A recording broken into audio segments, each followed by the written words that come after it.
నమస్తే, welcome to BRK market bus కార్యక్రమానికి స్వాగతం.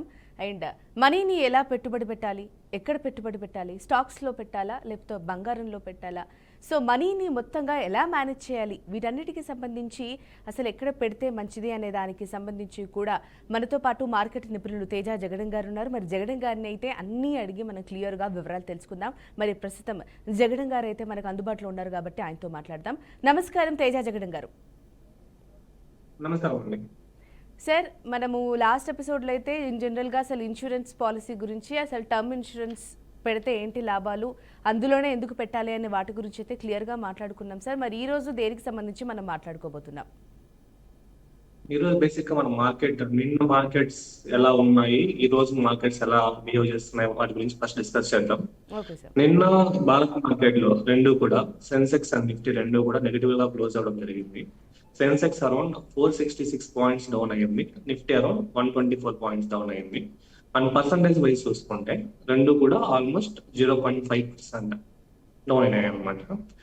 అండ్ ఎస్టర్డే ఏ సెక్టార్స్ ఎక్కువ ఎఫెక్ట్ అయినాయి అంటే IT and pharma sector. IT sector around 2.7% down అయింది and pharma sector around 1.2% down అయింది అనమాట. ఎఫ్ఐఎస్ విషయానికి వస్తే నిన్న భారత్ మార్కెట్ లో ఎఫ్ఐఎస్ సెల్లింగ్ ఎక్కువ జరిగింది. ఓవరాల్ గా 2910 క్రోర్స్ ఎఫ్ఐఎస్ అవుట్ఫ్లోస్ అయ్యాయి. బట్ డొమెస్టిక్ ఇన్వెస్టర్స్ నుంచి మనకి స్ట్రాంగ్ సపోర్ట్ లభించింది. అరౌండ్ 2500 కోట్లు డొమెస్టిక్ ఇన్వెస్టర్స్ ఇండియన్ మార్కెట్ లో ఇన్వెస్ట్ చేయడం జరిగింది అనమాట. అండ్ ఈ రోజు మార్కెట్స్ సిమిలర్ గానే ఉన్నాయి. ఈ రోజు కూడా నెగిటివ్ గానే స్టార్ట్ అయ్యాయి అనమాట. ఇప్పటికి చూస్తే మనం నిఫ్టీ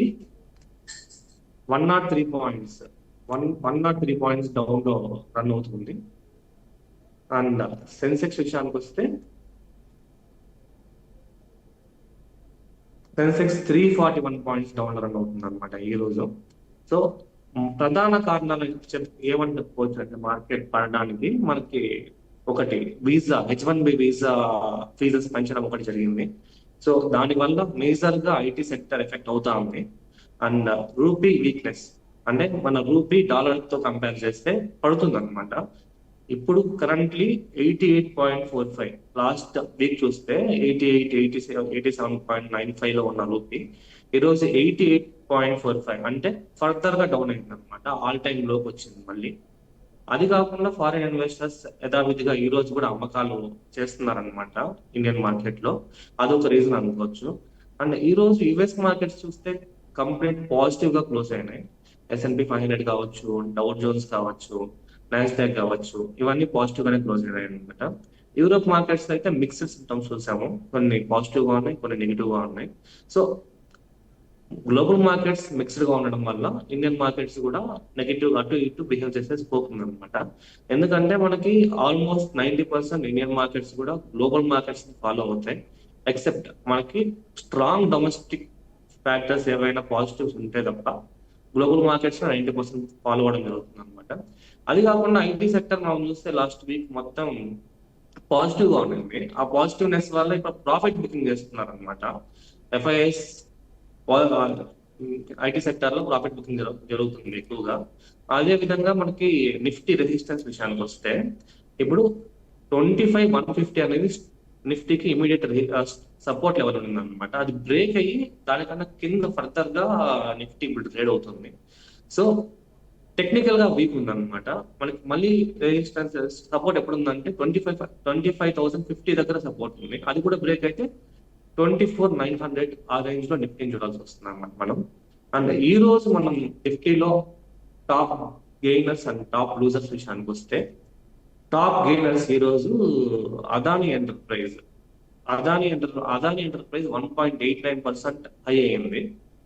యాక్సిస్ బ్యాంక్ 0.52% హై అయింది. బజాజ్ ఆటో 0.04% హై నడుస్తుంది అనమాట. బజాజ్ ఫిన్సర్ 0.54%. ఇవి టాప్ గెయినర్స్ కింద ఉన్నాయి. టాప్ లూజర్స్ విషయానికి వస్తే ట్రెంట్ అరౌండ్ 2.14% డౌన్ అయిపోయింది. అండ్ అల్ట్రాటెక్ సిమెంట్ 1.90% డౌన్ లో నడుస్తుంది. Tech Mahindra 1.85%, Nestle India 1.71%, Asian paint 1.51%. ఇవి టాప్ లూజర్స్ కింద ఉన్నాయన్నమాట. ఈ రోజు మార్కెట్ మోస్ట్లీ నెగిటివ్ గానే ఉండే స్కోప్ ఉంది. మేజర్ గా ఐటీ అండ్ ఫార్మా సెక్టర్స్ ఎక్కువ నెగిటివ్ గా వెళ్ళే స్కోప్ ఉందండి. Okay sir. మరి మొత్తంగా ఈ రోజు అయితే మరి మార్కెట్ అయితే నెగటివ్గా ఉందని తెలియజేస్తున్నారు. అలాగే అసలు నిఫ్టీ ఎలాగా ఉంది, మార్కెట్లో వాల్యూ ఏ విధంగా ఉంది, అలాగే ఏ కంపెనీస్ ఉన్నాయాయి, ఏ కంపెనీస్ లూజ్ అయ్యాయి, అలాగే దీనికి సంబంధించి కూడా అసలు మరి నెక్స్ట్ మనం ఎక్కడ పెట్టుబడి పెట్టాలి అనే దాని గురించి తేజ గారు అయితే క్లియర్గా వివరించారు. అయినప్పటికీ మీకు ఇంకా ఏమైనా డౌట్స్ ఉంటే కనుక మరి స్క్రీన్ పైన కనిపిస్తున్న నెంబర్స్కి కాల్ చేసి డైరెక్ట్గా తేజ గారితో మీరు మాట్లాడి మీకున్న సందేహాలన్నీ నివృత్తి చేసుకోవచ్చు. ఇన్ ద సెన్స్ అన్ని సొల్యూషన్స్ దొరుకుతాయి. మరి లేట్ చేయకుండా కాల్ అయితే చేయండి. అండ్ సార్, మరి తేజ గారు చెప్పండి, మరి ఎక్కడ పెడితే బెస్ట్ అంటారు మరి ప్రెసెంట్? ఈ వీక్ వరకు మనం ఐటీ అండ్ ఫార్మా సెక్టర్ కొంచెం కాషియస్ గా ఉండండి. IT, pharma and export oriented sectors ఏవైతే ఉన్నాయో అవి కొంచెం కాషియస్, అంటే ఇన్వెస్ట్ చేయాలనుకుంటే కొంచెం జాగ్రత్తలు తీసుకొని ఇన్వెస్ట్ చేయడానికి ట్రై చేయండి. అండ్ షార్ట్ టర్మ్ లో ఇన్వెస్ట్ చేసుకోవాల్సిన సెక్టర్స్ ఏమైనా ఉన్నాయంటే ఆటోమొబైల్ సెక్టర్స్ ఏంటంటే మనకి జిఎస్టీ రేట్ కట్స్ ఒకటి, అండ్ రాబోయేది ఫెస్టివల్ సీజన్ కాబట్టి వాళ్ళకి సేల్స్ ఎక్కువ ఉండే స్కోప్ ఉంది. So automobiles and auto spare parts ఉంటాయి కదా, అవి ఏవైతే కంపెనీస్ మ్యానుఫ్యాక్చర్ చేస్తున్నాయో వాటి మీద కొంచెం కాన్సన్ట్రేట్ చేస్తే అవి నెక్స్ట్ 1-2 months పెరిగే స్కోప్ ఎక్కువ ఉందన్నమాట. అలాగే మనకి కన్స్యూమర్స్ కానీ రిటైల్ కానీ ఎఫ్ఎంసీజీ సెక్టర్ కానీ ఇది కూడా మనకి ఏంటంటే జిఎస్టీ రేట్ కట్స్ అండ్ రాబోయేది ఫెస్టివ్ సీజన్ కాబట్టి వీటిల్లో కూడా మనకి మొమెంటం కనబడే స్కోప్ ఉంది. ఫర్దర్ గా ముందరికి వెళ్ళే స్కోప్ ఉంది next 1-2 months.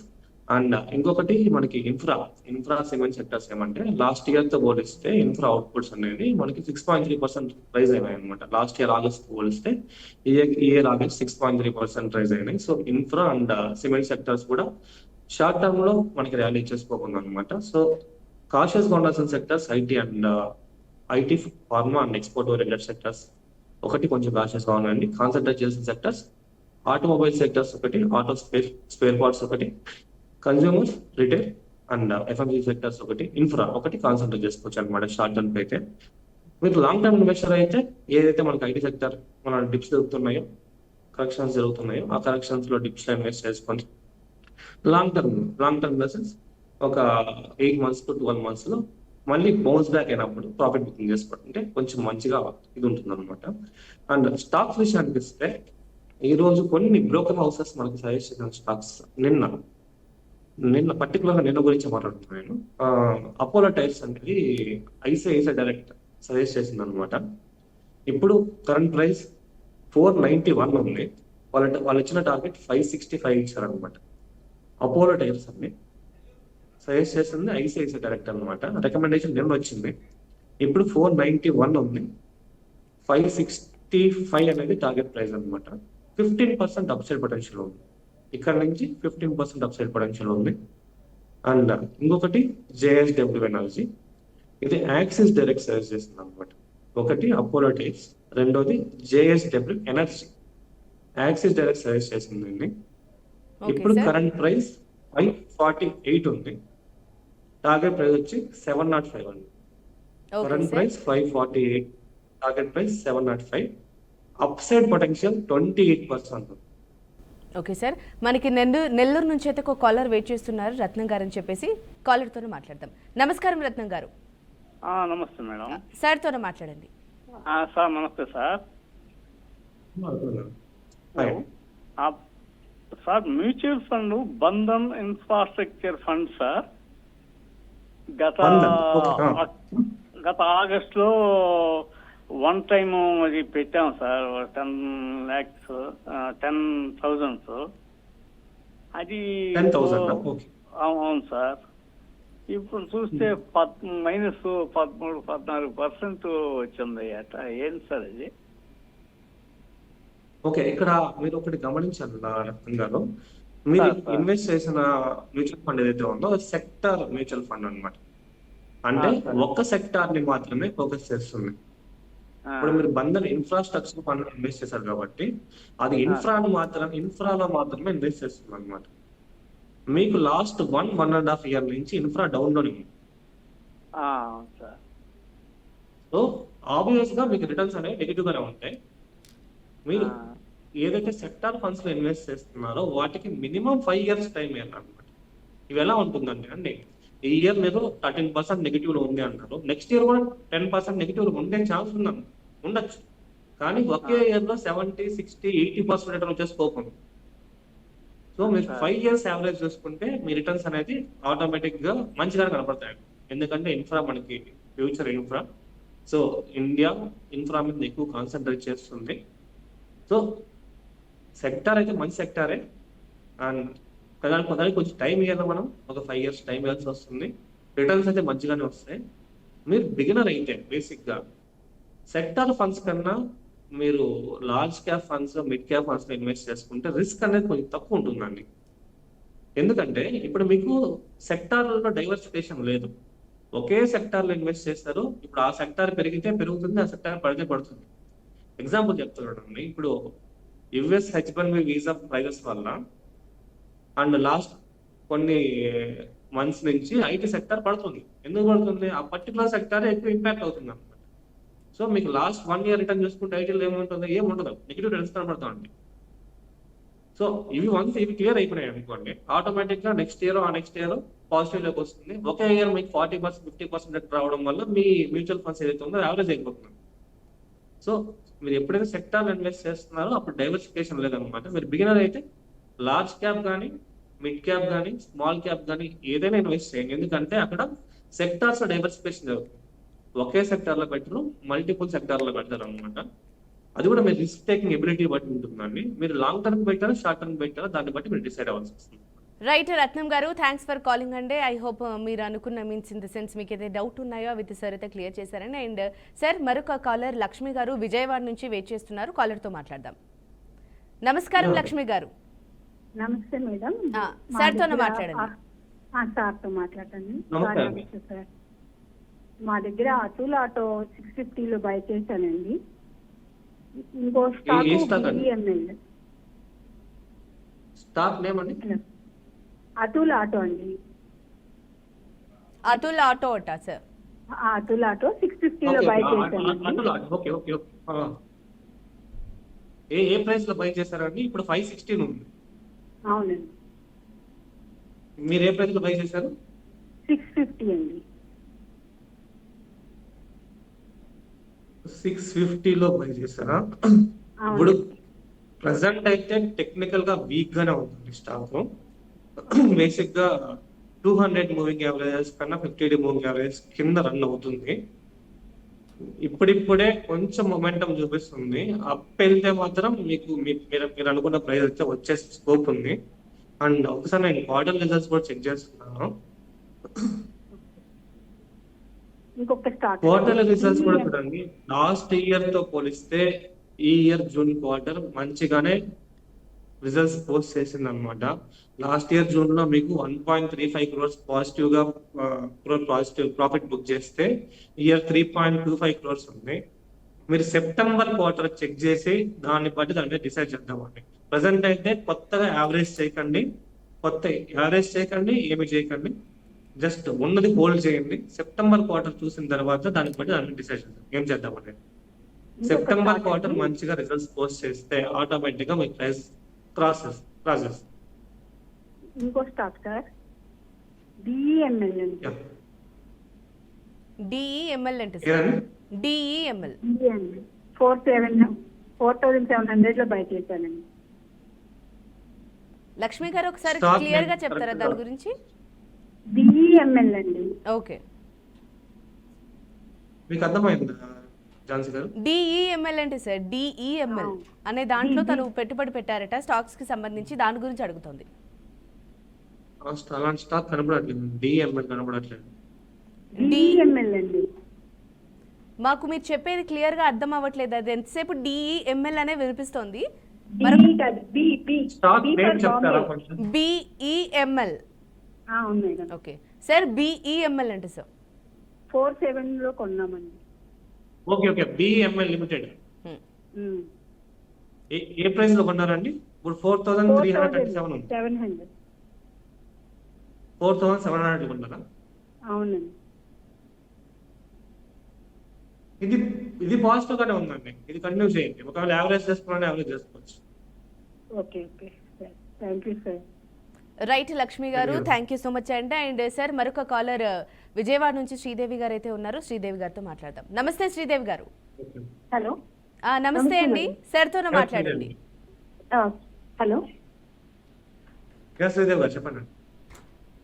Hello sir, good morning sir. Hello, నా దగ్గర ఓలా ఎలక్ట్రిక్ ఉన్నవి 65 లో ఉంది. నేను అవి హోల్డ్ చేయొచ్చా, యావరేజ్ చేయొచ్చా? మేడం వాయిస్ కంప్లీట్ గా బ్రేక్ అవుతుందండి. కొంచెం గట్టిగా మాట్లాడరా శ్రీదేవి గారు. హలో, నా దగ్గర ఓలా ఎలక్ట్రిక్ షేర్స్ ఉన్నాయండి.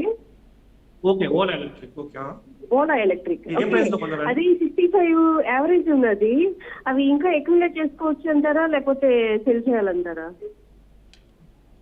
చూడండి, ఓలా ఎలక్ట్రిక్స్ మీకు మంచి స్కోప్ ఉన్న స్టాక్ అన్నమాట.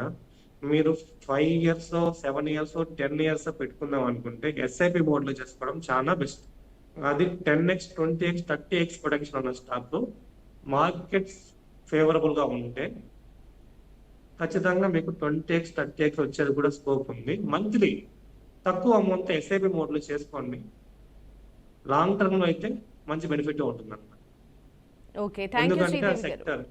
సెక్టర్ ని కాన్సన్ట్రేట్ చేశాం కాబట్టి మంచిగానే బెనిఫిట్ ఉంటుంది. లాంగ్ టర్మ్ అంటే మళ్ళీ షార్ట్ టర్మ్ లో ఫ్లక్చుయేషన్ ఉంటాయండి. మినిమం 5 to 7 years వెయిట్ చేయగలిగితే ఓలా ఎలక్ట్రిక్ మేము ఉంచుకోవచ్చు మీ portfolio. Okay sir, thank you Sridevi garu, thanks for calling. And sir మరొక కాలర్ అయితే వెయిట్ చేస్తున్నారు. ఏలూరు నుంచి శ్రీధర్ అని, శ్రీధర్తో మాట్లాడదాం. నమస్కారం శ్రీధర్ గారు. శ్రీధర్ గారు ఉన్నారా అండి కాల్లో? ఫార్మా షేర్లు ఉన్నాయి సార్. ఫార్మా షేర్లు Aurobindo pharma, man kind pharma, ఇవి ఇప్పుడు ఇవి లాంగ్ టర్మ్ చెంది తీసుకున్నాండి. కానీ ప్రజెంట్ ఆ రెండు కూడా ప్రస్తుతం అలాగే ఉన్నాయి, ఎటు పెరగకుండా అలా ఉన్నాయి. ఇప్పుడు ప్రస్తుతం మార్కెట్ లో ఆటో షేర్లకి మోటార్ షేర్లకి బాగున్నాయి కనబట్టి అందులోంచి ఎగ్జిట్ మోటార్ షేర్. మీరు ఒకటే ఇక్కడ ఏంటంటే మనం ట్రేడరా ఇన్వెస్టర్ అనే పాయింట్ మీద క్లారిటీ తీసుకోవాలన్నమాట. ఒకవేళ మనం జస్ట్ ఇనీషియల్ షార్ట్ టర్మ్ ని కరెక్షన్స్ చేసుకుందాం అనుకుంటే ఫార్మాకి అయితే next on going 1 week 15 days కొంచెం కాషన్ గానే మనం ఉండాలి. ఆటో సెక్టర్ ఆబ్వియస్ గా పెరుగుతా ఉంది. ఆటో సెక్టర్ లో కరెక్షన్ క్యాప్చర్ చేసుకుందాం అనుకుంటే మనం చేసుకోవచ్చు అనమాట ఆబ్వియస్ గా. లేదు నేను ఇన్వెస్టర్, నేను లాంగ్ టర్మ్ పెట్టుకున్నా అంటే ఫార్మాలో యావరేజ్ చేసుకోండి. Okay okay sir, okay sir.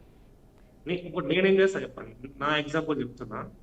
నేను లాంగ్ టర్మ్ కొన్ని పెట్టేసి వదిలేస్తా, కొన్ని షార్ట్ టర్మ్ పెట్టుకుంటాను అనమాట. వాటికి నేను స్ట్రిక్ట్ స్టాప్ లాస్ పెట్టుకున్నా, స్ట్రిక్ట్ టార్గెట్ పెట్టుకున్నా. స్టాప్ లాస్ అయినా తక్కువే ఉంటుంది, స్టాప్ టార్గెట్ అయినా తక్కువే ఉంటుంది. లైక్ ఫర్ ఎగ్జాంపుల్ ఒక 4% అప్ అయితే నేను అమ్ముదాను అనుకుంటే 2% సంథింగ్ స్టాప్ లాస్ ఉంటుంది. అది విత్ ఇన్ వన్ వీక్ లో 2% 4% హిట్ అవుతుంది. అయితే ఎగ్జిట్ అవుతుంది, లేదా టార్గెట్ హిట్ అవుతుంది. ఎగ్జిట్ అవుతాం, మళ్ళీ వేరే దాంట్లో ఇన్వెస్ట్ చేస్తాం. అవి షార్ట్ టర్మ్. లాంగ్ టర్మ్ తగ్గింది పెట్టేసి వదిలేస్తాను. వాటిలో నాకు ఇంకా టిప్స్ దొరికినాయంటే హ్యాపీగా బై చేస్తాను. రైట్, థ్యాంక్ యూ అండి, thank you so much for calling. And sir మరొక కాలర్ శ్రీధర్ నెల్లూరు నుంచి కాలర్ వెయిట్ చేస్తూ ఉన్నారు, ఆయనతో మాట్లాడదాం. నమస్కారం శ్రీధర్ గారు. సార్తో మాట్లాడండి. హలో, నమస్కారం అండి. నమస్తే సార్. నమస్తే అండి, చెప్పండి సార్. ఇప్పుడు ఐసిఐసి బ్యాంక్ ఒకటి, Innova cap tab, Indian hotels, ఇవి మూడు ఈ రేట్లలో తీసుకోవచ్చా ప్రజెంట్? ఇండియన్ హోటల్స్ మనం తీసుకోవచ్చండి, కానీ షార్ట్ టర్మ్ గేమ్ కాదు ఇండియన్ హోటల్స్. అండ్ ఇంకోటి చెప్పనా, మీకు జిఎస్టీ రేట్ కట్ వల్ల ఇండియన్ హోటల్స్ కి పెద్దగా ఉపయోగం లేదనమాట. ఎందుకంటే వీళ్ళు అన్ని ప్రీమియం సెక్టర్స్, అంటే 7,500 ఏదైతే ఉందో ఆ బ్రాకెట్ దాటిన సెక్టర్స్ అనమాట ఇవన్నీ. సో ఏంటంటే ఇండియన్ హోటల్స్ కన్నా వీటి వల్ల ఈ జిఎస్టీ రేట్ కట్స్ వల్ల ఏవైతే బెనిఫిట్ అవుతున్నాయో అలాంటి సెక్టర్స్ లో తీసుకోవడం బెటర్ అనమాట. అలాంటి వాటిలో కొన్ని ఉన్నాయి. మీకు నేను లాస్ట్ టైం కూడా ఒక స్టాక్ చెప్పినట్లు ఉన్నా, లైక్ సామ్హి SAMHI. అది ఆల్ సెక్టార్స్ లో ఉంది. మీకు మిడిల్ క్లాస్ సెక్టార్ లో ఉంది, అప్పర్ మిడిల్ క్లాస్ సెక్టార్ లో ఉంది, ప్రీమియం సెక్టార్ లో ఉంది. అన్ని సెక్టార్స్ మీకు కవర్ చేస్తుంది కాబట్టి ఇప్పుడు ప్రైస్ కూడా మీకు ఓకే, కంపారిటివ్ గా బ్రోకర్స్ ఇప్పుడున్న ప్రైస్ కన్నా 100% అప్సైడ్ పొటెన్షియల్ ఇచ్చారు. ఇలాంటి హోటల్ ఇండస్ట్రీలో ఉన్న స్టాక్స్ ని కొంచెం అనలైజ్ చేసుకొని ఇన్వెస్ట్ చేసుకోవడం బెటర్ అనమాట. ఒకవేళ మీరు ఎక్కువ గెయిన్ కోసం చూస్తుంటే స్టాండర్డ్ కంపెనీ చూస్తుంటే ఇండియన్ హోటల్ స్టాండర్డ్ రిటర్న్స్ ఇచ్చే స్కోప్ ఉంది. లేదు మాకు హై రిటర్న్స్ కావాలనుకుంటే సామి హోటల్ లాంటి హోటల్ స్టాక్ లో ఇన్వెస్ట్ చేసుకోవడం బెటర్ అనమాట. ఇంకొకటి ఐసిఐసిఐ బ్యాంక్ చెప్పారండి మీరు. అవును మేడం, అవును సార్. ఐసిఐసిఐ బ్యాంక్ మీకు షార్ట్ టర్మ్ అయితే పెద్ద ప్రాఫిట్స్ రాకపోవచ్చు అండి. లాంగ్ టర్మ్ ఐసిఐసిఐతో పాటు ఐడిఎఫ్సి ఫస్ట్ బ్యాంక్ లో ఒకటి మీరు మైండ్ లో పెట్టుకోండి. Innova cap top, IDFC first Innova cap tab. Innova cap tap అంటున్నారు సార్. ఇన్నోవా క్యాప్ ట్యాప్ నేను చెప్తున్నాను. ఇప్పుడు 857 ఉంది కదా, అదే కదా. ఇప్పుడు శ్రీధర్ ఎంట్రీ గారు. తీసుకోవచ్చా? ఈ రేట్లో తీసుకోవచ్చా సార్? ఇప్పుడు ఎంట్రీ తీసుకోవచ్చు. ఇప్పుడు ఎంట్రీ తీసుకోవచ్చు. 857 ఉంది, ఇప్పుడు ఎంట్రీ తీసుకోవచ్చు. Okay, long term. Long term okay sir. మీరు చెప్పిన స్టాక్స్ లో చెప్పాను కదండి, ఆల్టర్నేటివ్ స్టాక్స్ కూడా కొన్ని ఐసిఐసితో పాటు ఐడిఎఫ్సి కూడా కొంచెం తక్కువ, వెరీ నెగ్లిజిబుల్ పోర్షన్ లోనే కొంచెం ఇన్వెస్ట్ చేసుకోవడానికి ట్రై చేయండి. ఇండియన్ హోటల్స్ అయితే స్టాండర్డ్ స్టాక్, సామి హోటల్స్ అయితే నెక్స్ట్ 1.5 year లో మంచి గ్రోత్ వచ్చే స్కోప్ అనొచ్చు. రైట్, థ్యాంక్ యూ శ్రీధర్ గారు for calling. Thank you madam. Thank you so much అండి. అండ్ సార్ మరొక కాలర్ వెయిట్ చేస్తున్నారు, అనంత్ ఫ్రమ్ హైదరాబాద్. అనంత్తో మాట్లాడదాం. నమస్కారం అనంత్ గారు. నమస్తే అండి. సార్తో మాట్లాడండి. Okay sir. నమస్తే తేజ గారు. నాకు 2 స్టాక్స్ ఉన్నాయి. ఒకటి Tata Motors and Ola, Yes Bank. అవి మంచి stocks ఎలా, మీకు లాంగ్ టర్మ్ ఎలా ఉంటుంది? ఎస్ బ్యాంక్, టాటా మోటార్స్ అంటున్నారండి. అదే టాటా మోటార్స్ మీకు లాంగ్ టర్మ్ స్టాక్ ఏనండి. ఎస్ బ్యాంక్ కొంచెం కాషన్తో ఉండాల్సిన స్టాక్ అనమాట. కంపారిటివ్ మార్కెట్ లో ఎస్ బ్యాంక్ తో పోలిస్తే ఇంకా మంచి స్టాక్స్ ఉన్నాయి బ్యాంకింగ్ సెక్టర్ లో. వాటిలో ఇన్వెస్ట్ చేసుకుంటే ఇంకొంచెం స్కోప్ ఎక్కువ ఉంటుంది అనమాట. అలాంటి ఎస్ బ్యాంక్ కంప్లీట్ గా అమ్మమని చెప్పను. కొంచెం వరకు అంటే నేను 80% 70% రిస్క్ తీసుకుంటాను అంటే ఆ కొంచెం అమౌంట్ వరకు ఎస్ బ్యాంక్ లో పెట్టుకోండి. లేదంటే బ్యాంక్ సెక్టర్స్ లో ఇంకా మంచి స్టాక్స్ ఉన్నాయి, ఇంకా ఎక్కువ పొటెన్షియల్ ఉన్న స్టాక్స్ ఉన్నాయి, వాటికి వెళ్ళడం బెటర్ అండి. టాటా మోటార్స్ కంటిన్యూ చేసుకోండి. ఎస్ బ్యాంక్ రిస్కీ స్టాక్, దానికన్నా మంచి స్టాక్స్ ఉన్నాయి, దానికన్నా మంచి రిటర్న్స్ వచ్చే స్కోప్ ఉన్న స్టాక్స్ చాలా ఉన్నాయి, వాటిలో ఇన్వెస్ట్ చేసుకోవడం మోర్ బెస్ట్ అండి. రైట్ అనంత్ గారు, థ్యాంక్స్ ఫర్ కాలింగ్ అండి. అండ్ సార్ మరి ఈ రోజుకైతే ఇది సార్ మొత్తంగా మార్కెట్ పరిస్థితుల గురించి కానీ ఎందులో పెట్టుబడులు పెడితే బాగుంటుంది, అలాగే మార్కెట్లో ఏ ప్రభావం ఎక్కువగా ఉంది, ఎక్కడ చేస్తే బెస్ట్ అనే దాని గురించి చక్కటి క్లియర్ ఎక్స్ప్లెనేషన్ అయితే ఇచ్చారు sir. Thank you so much. Thank you.